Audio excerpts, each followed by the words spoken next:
All of the robots are assembled right here in South Africa.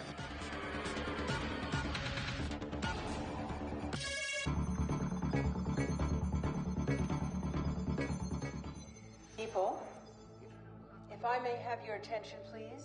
Very early on during the Chappie casting period, Neil had said to myself and Simon and a lot of other people, Sigourney Weaver in the movie. Sigourney Weaver is so iconic to the sci-fi world that why would you not want Sigourney Weaver in your movie if it's a science fiction film?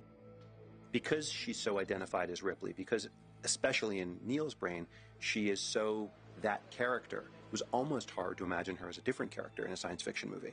Look, we still have one more stab at the police tomorrow.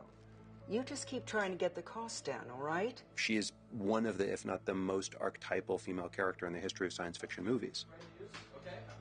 And having Sigourney Weaver on the set of a science fiction movie that you're working on is about as surreal as it gets. She's such a completely different character in this movie than she is in the Alien movies. There's a sort of fun wink in some ways, but it's something totally different that you haven't seen her do in a science fiction movie before. Okay, ready and action. I wanted to show her, like, she doesn't have a family, so she has a picture of a dog next to her bed. In fact, there are pictures of dogs all over my office.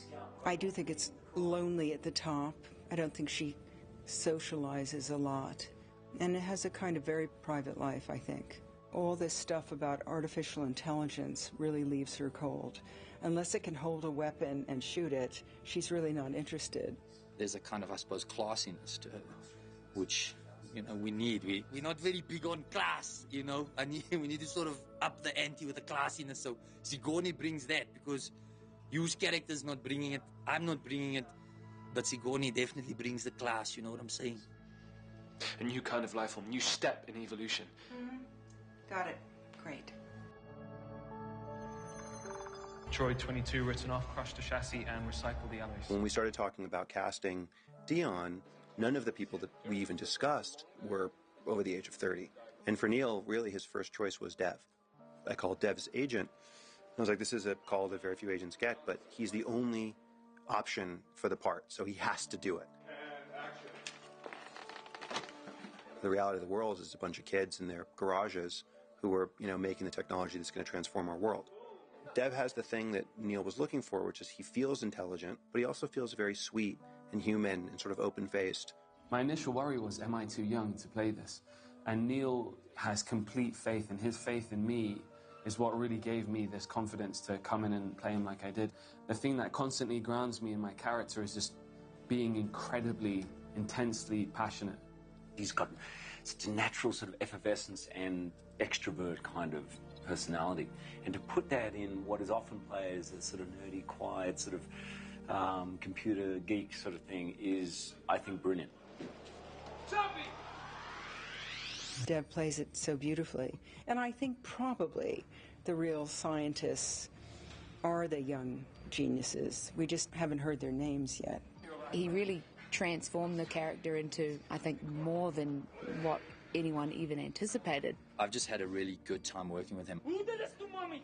Who did this? I really hope that I can do more stuff with Dev. We've got a very similar energy, I think, in a lot of ways. I know who.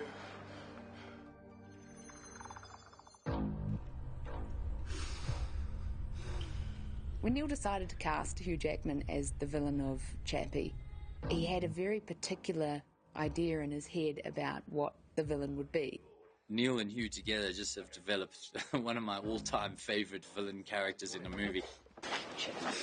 You're making me as cross as a frog in a sock, mate. He's A-type, alpha male, jock, with the wickedest mullet haircut ever to be seen on film. I think this dude rocks. It gives me a smile, even at 4 o'clock in the morning. I keep forgetting, I'll look in the mirror and go, yeah. What I didn't know about Hugh Jackman is that he can improvise incredibly well. And a whole bunch of his stuff, you know, some of the favourite stuff that I saw him do was improvised. Secure that demon. Please, huh? You don't negotiate with me, because I'm not your friend. Hugh is just so professional in the sense that he grasped onto every single aspect of what Neil wanted as a director and gave it even more. You're absolutely drawn to him and captivated by him, but also quite afraid of him, and maybe even a little bit like disgusted by him, which is just a fun weird way for Hugh Jackman to be on screen. Vincent, come back! This counts, and you're gonna come back! I'm gonna come back! On the move! Neil just loves to let actors sort of play, and I love that I can have this long, long take. Then I think it's great to be working with a director who's so open to all these things we might bring. Lots of people will try to tell you what you can't do. And you know what? You must never listen. If you want to paint, you can. Anything you want to do in your life, you can do. Okay? Okay, nice. Cut.